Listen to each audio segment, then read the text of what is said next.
자, 오늘 여러분들과 이제 시편이 모두 몇 권으로 돼 있죠? 5권으로 돼 있어요. 5권. 그래서 오늘은 그 중에 2권을 마감하는 2권의 마지막 장입니다.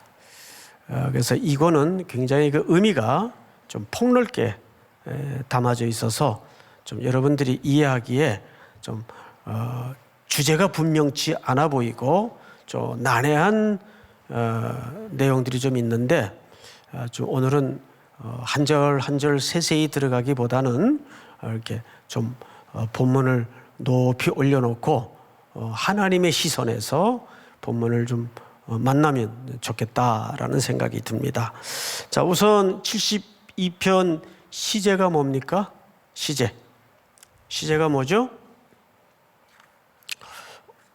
뭐 대답 안 하기로 하셨어요 오늘? 시제가 뭡니까? 솔로몬의 시죠.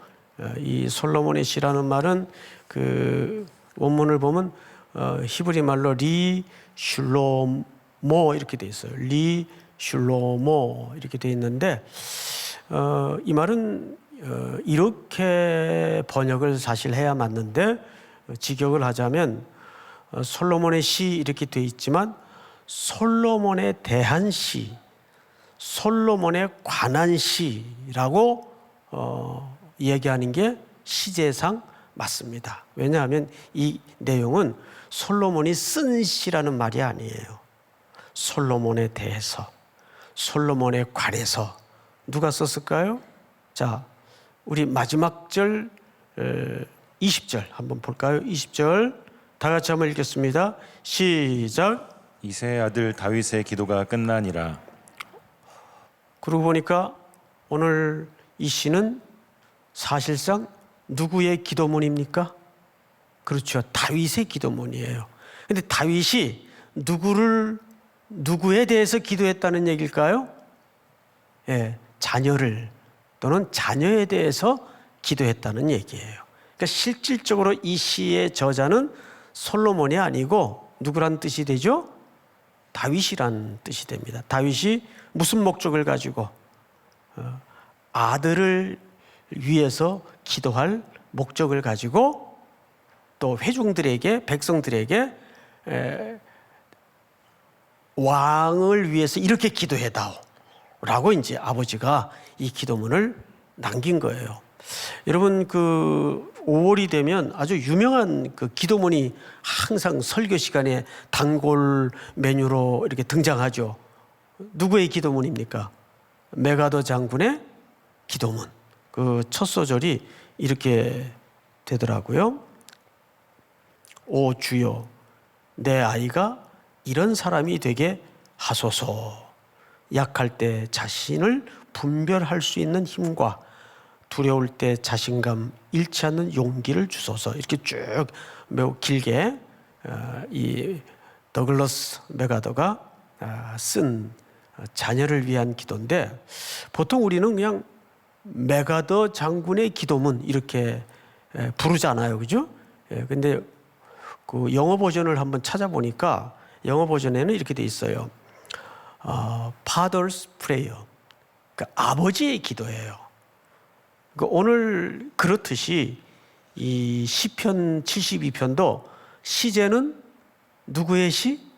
솔로몬의 시라고 되어 있지만 내용은 솔로몬에 대해서 솔로몬에 관해서 쓴 시다. 그래서 오늘 설교 제목이 뭡니까? 자녀를 위한 기도입니다. 자녀를 위한 기도. 그러면 이제 오늘 이 밤에 참여한 우리 청년들 가운데는 뭐 누구 약 올리나 난 아직 결혼도 안 했는데 뭐 자녀도 없는데 글쎄요. 과연 그렇게 좀 좁은 의미일까요? 오늘 시편을 쭉 이제 같이 따라 읽다 보면 이 기도문이 결코 그 한 자녀를 대상으로 한 기도문이 아니라는 것을 우리가 발견하게 됩니다. 일단 한번 읽어보십시다. 저하고 몇 절만 좀 교독을 하십시다. 제가 먼저 읽습니다. 하나님이여 주의 판단력을 왕에게 주시고 주의 공의를 왕의 아들에게 주소서. 제가 이 본문을 읽다가 메가더 장군의 그 아버지의 기도문을 읽다가 비교를 해봤더니 깜짝 놀랐어요. 그 메가더 장군의 아버지의 자녀를 향한 기도문의 첫 번째 대목이 뭐냐면 판단력을 달라고 기도를 해요. 그래서 이분이 시편 72편을 슬쩍 베꼈구나. 이건 제 추정입니다. 제 추정. 워낙 그 순서가 신기하게도 일치해서 성경을 읽다가 영감을 받은 기도문이 아니겠는가, 이렇게 이제 추정을 하는 거죠. 자, 2절 다 같이 시작. 그가 주의 백성을 공의로 재판하며 주의 가난한 자를 정의로 재판하리니. 의로 말미암아 산들이 백성에게 평강을 주며 작은 산들도 그리 하리로다. 이게 무슨 얘기냐면, 산들이 작은 산들이라는 표현은 피조세계 중에 자연계, 모든 그런 자연계까지도 누구에게 복되게 하라는 거죠? 솔로몬 아들에게 복되게 해달라는 거예요. 이건 뭐 아버지로서 할 수 있는 기도라고 보여집니다. 3절을 좀 제가 읽겠습니다. 의로 말미암아 산들이 백성에게 평강을 주며 작은 산들도 그리 하리로다. 4절 다 같이 시작. 그가 가난한 백성의 억울함을 풀어주며 궁핍한 자의 자손을 구원하며 압박하는 자를 꺾으리로다. 그들이 해가 있을 동안에도 주를 두려워하며 달이 있을 동안에도 대대로 그리 하리로다. 시작. 그는 벤풀 위에 내리는 비같이 땅을 적시는 소낙비같이 내리리니. 그의 날에 의인이 흥왕하여 평강의 풍성함이 달이 닿을 때까지 이르리로다. 8절 시작. 그가 바다에서부터 바다까지와 강에서부터 땅끝까지 다스리리니. 광야에 사는 자는 그 앞에 굽히며 그의 원수들은 티끌을 핥을 것이며. 시작. 다시스와 섬의 왕들이 조공을 바치며 스바와 시바 왕들이 예물을 드리리로다. 11절 다 같이 읽습니다. 시작. 모든 왕이 그의 앞에 부복하며 모든 민족이 다 그를 섬기리로다. 아멘. 자, 내용을 교차해서 읽다 보니까 낯익은 역사의 장면들이 많이 드러나죠. 이렇게 하나님께서 복을 준 인물이 성경에 누구밖에는 거론한 인물이 없습니까? 솔로몬 외에는 이와 같은 복을 누린 인물이 더 이상 없습니다. 이것은 다윗의 기도가 솔로몬 때에 성취된 것을 얘기해요. 자, 그런데 문제는 열왕기상 그리고 하를 우리가 읽다 보면 어떤 전율스러운 역사를 만나냐 하면, 하나님께서는 솔로몬에게 지혜도 주었고 부와 귀와 영화와 모든 것을 다 줬어요. 근데 점점 그의 통치와 이스라엘 나라는 실질적으로 어느 가치와 문화를 향하고 있었죠? 역애굽, 다시 애굽화되는 역사의 흐름을 전율스럽게 열왕기 상하에서 만나게 되는 거예요. 나중엔 솔로몬이 죽고 나자 학정에 견디지 못했던 장로들과 백성들이 그 아들 르호보암을 찾아와서 그 역사의 무게와 평생 채찍 아래 고통당했던 삶의 고단함을 좀 감해달라고 부탁을 하는데, 며칠 있다 오라 그러더니 돌아간 대답은 뭐죠? 아버지 때보다 더 혹독한, 우리 아버지 허리가 엄지손가락만 했다면 나는 이 허리둘레만큼 너희들을 무거운 멍에를 지워서 고통스럽게 만들 것이다. 이런 비유를 써가면서 그 이후에 결국 조국 이스라엘은 두동강이가 나고 저 역사의 맨 끝에는 아수르, 바벨론에 각각 멸망당하는 끔찍한, 그래서 다시 제2의 애굽화, 바벨론, 아수르에게 끌려가죠. 다시 포로가 돼요. 그러니까 이스라엘 역사는 역애굽화. 그러니까 솔로몬이 왕위에 앉자마자 제일 먼저 한 일이 뭐죠?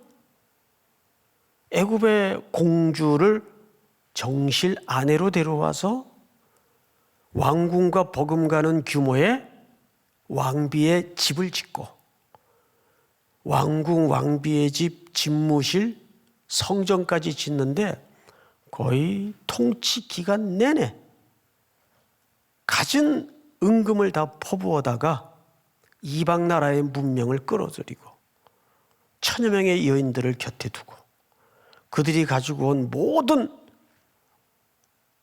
우상숭배와 신들을 성전 안에다가 섞어서 혼합주의의 길을 열었어요.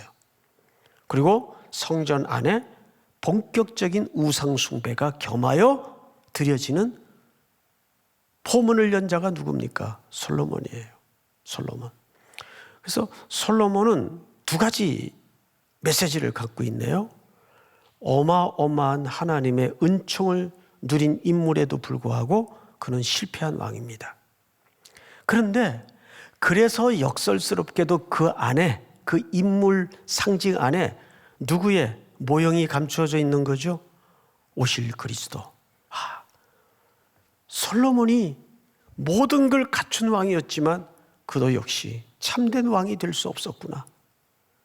그래서 백성은 솔로몬의 그 외모에, 그 외견의 역사에 처음에는 홀딱 반해서 그가 마치 민족을 구원하고 이스라엘을 구원할 것처럼 속았는데 그도 역시 하나님 앞에선 어쩔 수 없는 부정하고 부패한 인생이었음을 여실하게 드러냅니다.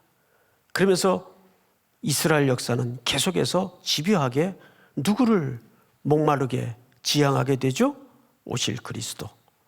오실 그리스도입니다. 그래서 놀랍게도 오늘 시편 72편은 자, 1절부터 잠깐만 앞부분만 좀 미세하게 볼 필요가 있는데 하나님이여 주의 판단력을 왕에게 주시고 주의 뭐를 공의를 왕의 아들에게 주소서. 그가 주의 백성을 공의로 재판하며 이렇게 돼 있어요. 자, 그런데 이것이 어디에 나왔던 사람의 이상형인지 아십니까? 이 1절에 소개된 이 사람은 의로운 왕이어야 되고 공의로운 왕이어야 되고 분별이 정점에 달한 왕이어야 돼요. 근데 시편에서 이런 이상형의 인물을 일찍이 소개했어요. 여러분 시편이 모두 150편이 있는데 그중에 키에 해당하는 시편이 몇 편입니까? 시편 150편의 키, 열쇠에 해당하는 시편이 몇 편입니까? 1편입니다. 1편을 다시 보세요. 쭉 두껍게 넘겨서 시편 1편을 좀 보세요. 복 있는 사람은 악인의 꾀를 따르지 아니하며 죄인들의 길에 서지 아니하며 오만한 자들의 자리에 앉지 아니하고. 이거는 무엇이 있어야 가능한 태도일까요? 판단력, 분별력, 하늘로부터 받은 지혜가 있어야 가능한 삶의 태도예요. 우리 1편 2절을 한번 읽어볼까요? 시작. 오직 여호와의 율법을 즐거워하여 그의 율법을 주야로 묵상하는도다. 그는 시냇가에 심은 나무가 철을 따라 열매를 맺으며 그 잎사이가 마르지 아니함 같으니 그가 하는 모든 일이 다 형통하리로다. 악인들은 그렇지 아니하며. 이것은 의인과 악인의 길이 어떻게 다른가를 1편에 아예 점 찍고 들어가는 거예요. 시편 1편은 의인의 삶은 어떤 모습이며 반면에 악인의 삶은 어떤 태도의 열매를 나타내는가.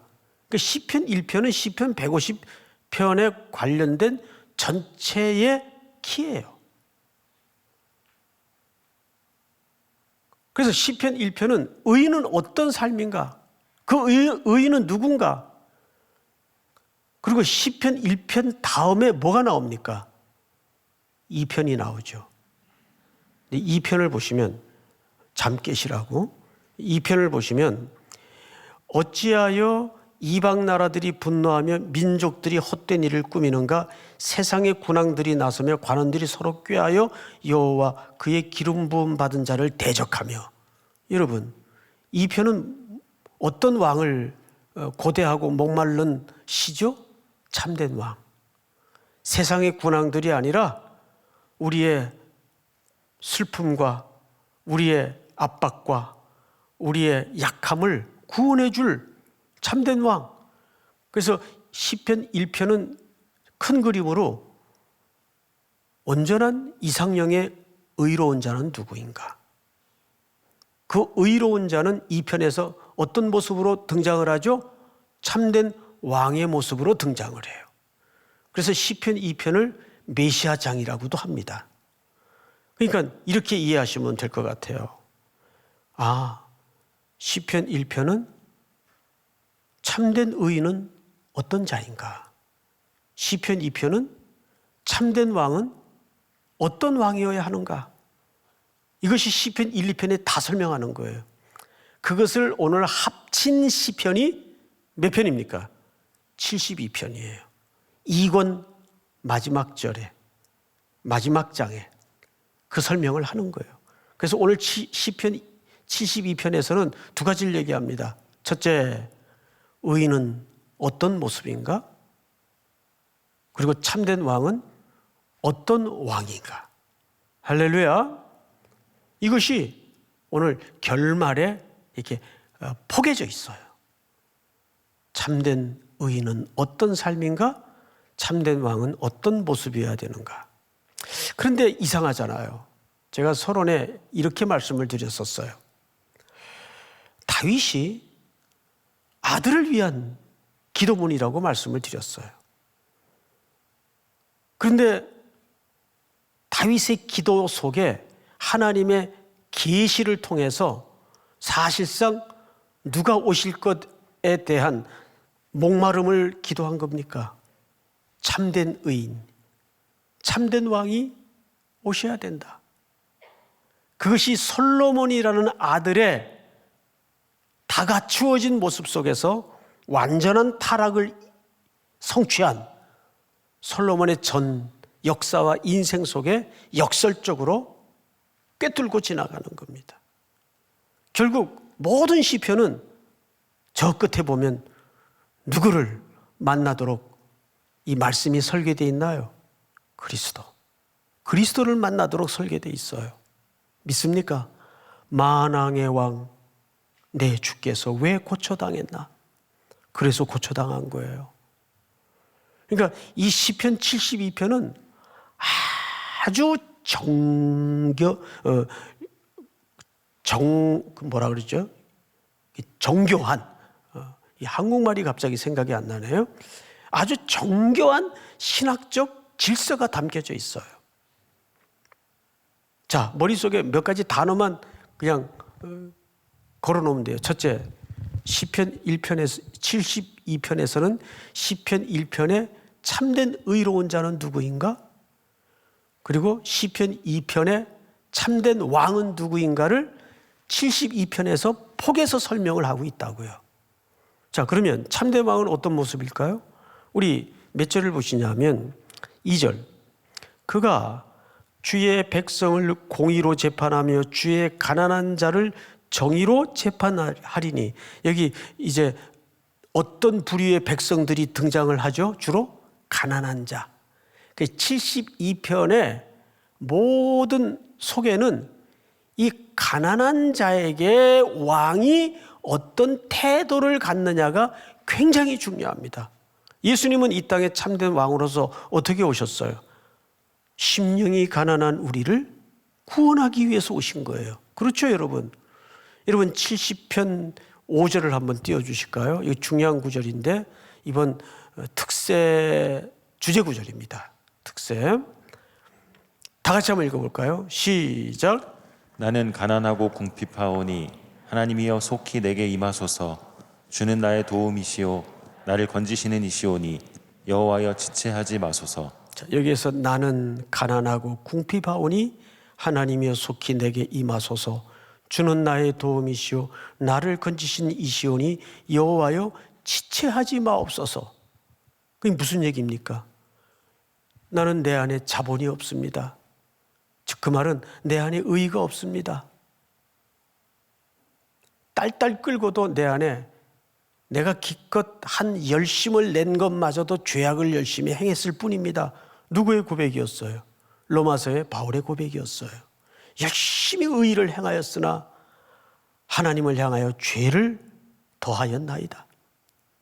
여러분, 이게 인간이에요. 그래서 우리는 심령이 가난하다는 건 무슨 의미라고, 무슨 태도라고 말씀을 드렸었어요?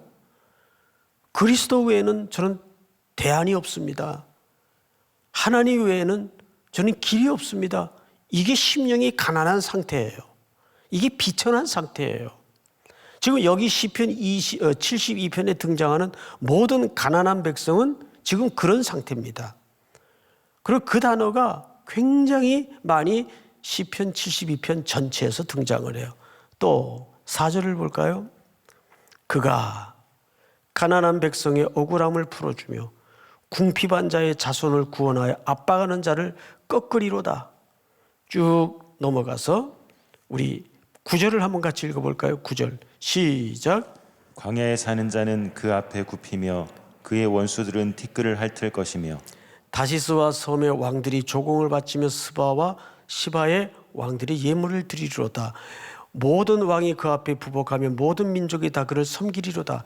이 모습은 만왕의 왕 되신 예수 그리스도 앞에 모든 군왕들이 감히 머리를 숙이는 그런 종말론적인 그림을 계시하고 있는 거죠. 11절, 12절.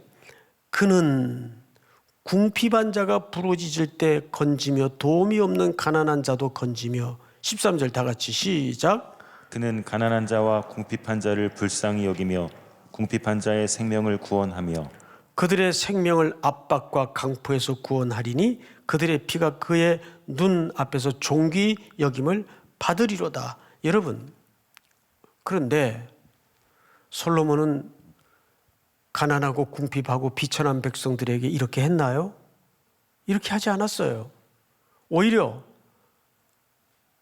그 길고 지리한 끊임없는 건축과 공사를 통해서 어떻게 했습니까? 백성들의 혈세를 빨고 백성들의 짐의 삶에 무시무시한 멍해를 지웠어요. 조금 아까도 말씀을 드렸던 것처럼. 자, 그렇다면 우리는 이 상태의 다윗의 기도 속에서 뭘 기도해야 될까요? 뭘 기도해야 될까요? 저는 15절을 보시면 거기 놀라운 얘기가 하나 있어요. 15절. 그들이 생존하여 스바의 금을 그에게 드리며 사람들이 그를 위하여 항상 기도하고 종일 찬송하리로다. 자, 16절 다 같이 시작. 산 꼭대기의 땅에도 곡식이 풍성하고 그것의 열매가 레바논같이 흔들리며 성에 있는 자가 땅의 풀같이 왕성하리로다. 그의 이름이 영구하며 그의 이름이 해와 같이 장구하리로다. 사람들이 그로 말미암아 복을 받으리니 모든 민족이 다 그를 복되다 하리로다. 자, 18절 다 같이 시작. 홀로 기이한 일들을 행하시는 여호와 하나님 곧 이스라엘의 하나님을 찬송하며. 자, 우리는 그렇게 우리를 자유롭게 해주시고 풍성하게 해주시고 영광스러운 참된 왕을 보내어 주실 그 하나님을 바라보면서 그 보통 우리가 가불한다 그러죠. 가불. 미리 땡겨서 믿음으로 땡겨서 그 시간을 저 앞에 던져놓고 아직 오지 않는 시간이지만 그 시간을 믿음으로 저 앞에 던져놓고 뭐에 동참하면 끝이에요. 미리 찬송이라는 것은 하나님의 통치를 선포하는 행위예요. 아직 그 통치는 현실적으로는 도래하지 않았지만 그렇게 하나님의 통치가 도래할 날을 믿고 미리 뭐 하는 거예요? 찬송하는 거예요. 찬송은 그런 의미에서 믿음의 선포예요. 믿습니까? 그래서 여러분 힘겨울 때나 공고할 때나 눈물 날 때나 괴로울 때나 무조건 찬송하세요. 찬송하면 오던 시험도 떠나가고 오던 마귀의 역사도 중단이 됩니다. 찬송은 믿음을 미리 가불하는 거예요. 미리 하나님의 통치와 하나님의 승리를 선언하고 선포하는 것이 뭐라고요? 찬송이에요. 믿습니까? 그래서 오늘 우리는 이 시편을 통해서 마지막으로 20절에 보시면, 19절에 보시면 그 영화로운 이름을 영원히 찬송할지어다 온 땅에 그의 영광이 충만할지어다 아멘 아멘. 아멘이라는 뜻이 뭡니까? 그대로 이루어질 줄을 내가 믿습니다, 그 뜻이에요. 그대로 이루어질 줄을 믿습니다가 아니라 내가 믿습니다, 그 뜻이에요. 그렇게 다윗의 기도는 끝이 납니다. 이게 놀랍게도 그런데 솔로몬을 위한 기도였는데 그 솔로몬을 위한 기도의 계시를 통해서 결국 누가 오세요? 누가 오세요? 그리스도가 오시잖아요. 이렇게 미리 찬송에 연합하고 찬송에 동참되었더니 하나님이 그 찬송의 선포와 찬송의 선언대로 어떻게 하셨어요? 역사의 시간을 넘어서 그리스도가 실질적으로 오셔 우리의 죄악을 덮어주시고 우리 죄악을 사해 주시고 그분이 승리하시지 않습니까? 믿습니까? 그래서 시편 127편을 한번 보십시다. 시편 127편. 잘 아는 5월이면 단골처럼 등장하는 시편인데 127편 보시면 거기에도 보니까 누구의 시예요? 솔로몬의 시예요. 근데 이 본문도 결국은 솔로몬이 썼다는 시가 아니고 솔로몬을 위하여 쓴 시란 뜻입니다. 그러면 이 시의 실질적인 저자는 누구일 수 있다는 얘기예요? 아버지 다윗입니다. 근데 이 시는 어디에 올라가는 노래로 쓰여졌죠? 성전에 올라가는 노래예요. 하나님의 집에 올라가는 노래예요. 자, 이것이 왜 중요한가 하면 오늘 본문과 굉장히 긴밀한 관계성이 있기 때문입니다. 1절 보세요. 여호와께서 뭐를 세우지 아니하시면 이 집이 나와요. 그 다음에 세우는 자의 수고가 헛되며 여호와께서 성을 지키지 아니하시면 집과 성은 같은 개념이에요. 같은 개념을 똑같은 단어로 반복하면 시어상 부자연스러우니까 성과 집을 달리 표현했을 뿐입니다. 그러니까 성과 집은 항상 우리 그리스도인들의 구원을 의미적으로 담고 있는 거죠. 여호와께서 집을 세우지 아니하시면 세우는 자의 수고가 헛되며 여호와께서 성을 지키지 아니하시면 파수꾼의 경성함이 허사로다. 그 다음 잘 보세요. 너희가 일찍이 일어나고 늦게 누우며 수고의 떡을 먹음이 헛되도다. 자, 여러분 헛되도다가 모두 이 1, 2절 짧은 문장 안에 모두 몇 번 등장했죠? 3번 등장했어요. 헛되다, 헛되다, 헛되다. 뭐가 다 헛되다는 거예요? 하나님 없는 인간의 경영, 지킴, 일찍이 일어나고 늦게 누움의 수고.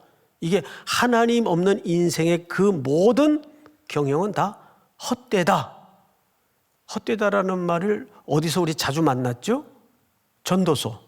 전도서의 총 주제가 헛되다라는 말이에요. 근데 그것이 하나의 무슨 문학적인 표현이 아니라 이것은 비즈니스 용어라고 그랬어요. 히브리인들의. 헛되다라는 말은 남는 게 없더라. 그 뜻이에요.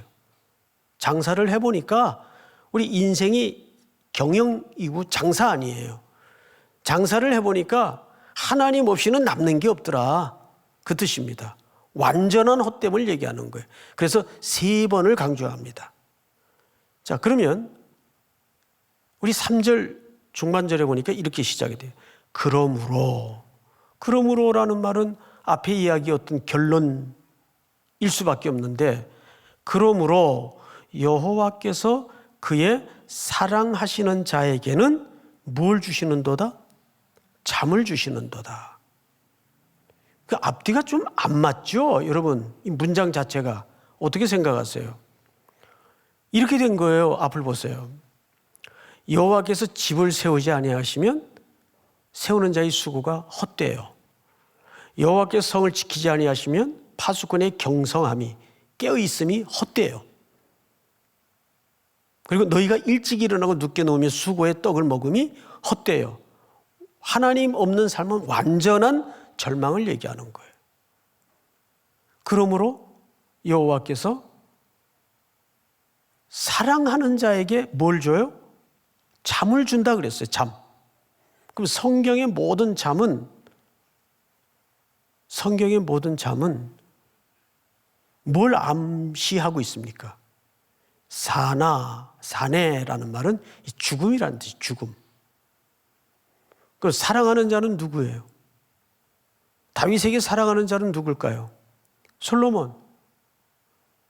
솔로몬의 또 다른 이름이 여디디아입니다. 사랑받는 자. 그런데 성경에 솔로몬 외에 하나님이 사랑했던 자가 있었죠. 예수님이에요. 그래서 요단강의 세례를 받고 올라오실 때 하늘이 열리고 삼위 하나님이 임재하셔서 이는 내 사랑하는 아들이요 내 기뻐하는 자라. 무슨 뜻입니까? 하나님이 그러므로 인간의 모든 경영과 모든 수고와 모든 지킴이 헛되니까, 방법이 없으니까 솔로몬의 가계를 통해서 하나님이 사랑하는 독자 아드님을 죽이시는 거예요. 십자가의 제단에 죽음의 제물로 내어놓으시는 겁니다. 이 시편 127편도 결국은 무슨 일반적인 가정 이야기를 뛰어넘어서 누가 오실 것을 예표하고 있는 겁니까? 그리스도. 그러니까 이렇게 생각하면 돼요. 우리가 이제 5월을 이렇게 보내면서 오늘 말씀을 준비하다 그런 생각이 들더라고요.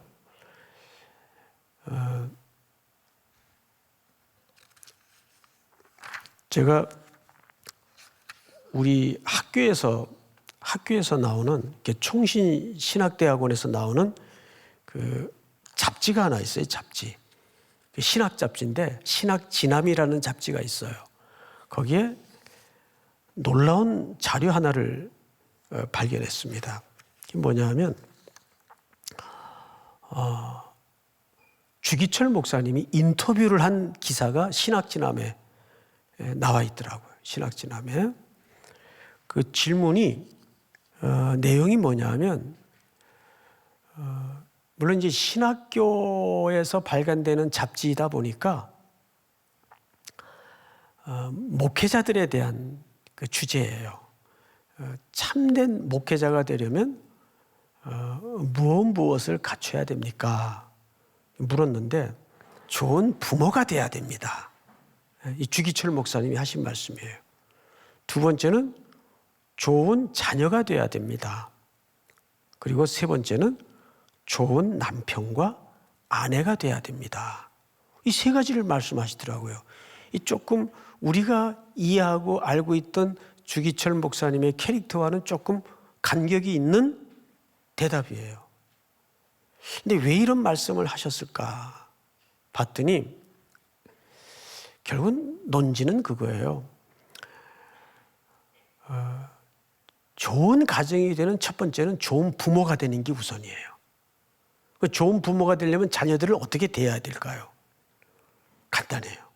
제가 오늘 특별히 이 밤에 찾아오신 여러분들에게만 꿀팁을 드리는 겁니다.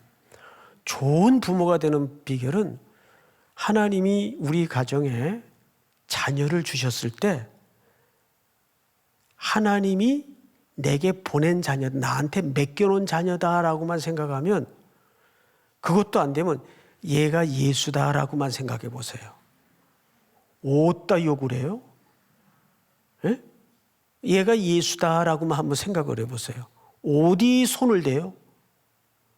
존귀한 보배처럼 대할 수밖에 없죠. 얘가 지금은 이렇게 말썽 피고 말 안 들어도 하나님이 내게 맡겨놓은 보물이다 생각해 보세요. 주기철 목사님이 좋은 목회자가 되는 3가지 팁인데, 첫째는 좋은 부모가 돼야 된다는 거예요. 뜬금없이 구속의 이야기를 하다 이 얘기를 왜 할까요? 히브리 사람들은 집에 아들이 태어나면 이렇게 선언을 해서 문 근처에다가 화살을 걸어 놓습니다. 우리 집에 생명의 부양자가 태어났습니다. 뭐의 부양자? 생명의 부양자가 태어났습니다. 하고 집 문에다가 전통을, 화살을 걸어놔요. 시편 127편 3절을 보세요. 보라, 자식들은 여호와의 기업이요 태의 열매는 그의 상급이로다. 젊은 자의 자식은 장사의 수중에 뭐 같으니? 화살 같으니 이것이 그 화살통에 가득한 자는 복되도다. 왜 히브리인들이 그렇게 자손 계대 보존에 대해서 목숨을 걸었는가 하면 그들의 깊은 신앙의 뿌리 속에는 이 후손을 통해서 누가 오실 것을 앙망했기 때문입니까? 그리스도가 오실 것을 앙망했기 때문에. 다윗도 커다란 범주 안에서 마찬가지예요. 그리스도가 오실 것을 앙망했기 때문입니다. 결국 솔로몬의 그 실패한 역사를 뚫고 하나님의 언약의 성취와 완성의 차원에서 그리스도가 오시는 거예요. 그러니까 우리에게 주어진 모든 삶은 놀랍게도 흐트러뜨려서 의미 없거나 무의미한 시간이 없어요. 하나님은 인간의 불순종, 고집스러운 또 실패처럼 보이는 것들을 다 하나님이 만져가지고 만들어서 하나님의 목적과 하나님의 열매를 이루어내십니다. 그것이 주님의 전능하심이에요. 우리가 그 약속을 믿어야 돼요. 그래서 우리가 창세기 마지막으로 한 번만 더 읽고 마치겠습니다. 12장. 오늘 시편 72편의 성취는 바로 이 언약의 성취입니다. 여호와께서 아브라함에게 이르시되 너는 너의 고향과 친척과 아버지의 집을 떠나 내가 네게 보여줄 땅으로 가라. 2절 시작. 내가 너로 큰 민족을 이루고 내게 복을 주어 내 이름을 창대하게 하리니 너는 복이 될지라. 3절 다 같이 시작. 너를 축복하는 자에게는 내가 복을 내리고 너를 저주하는 자에게는 내가 저주하리니 땅의 모든 족속이 너로 말미암아 복을 얻을 것이라 하신지라. 믿습니까? 그것이 시편 72편 속에 꿰뚫고 지나가는 하나님의 지금도 흘러가고 있는 약속의 성취의 과정이에요.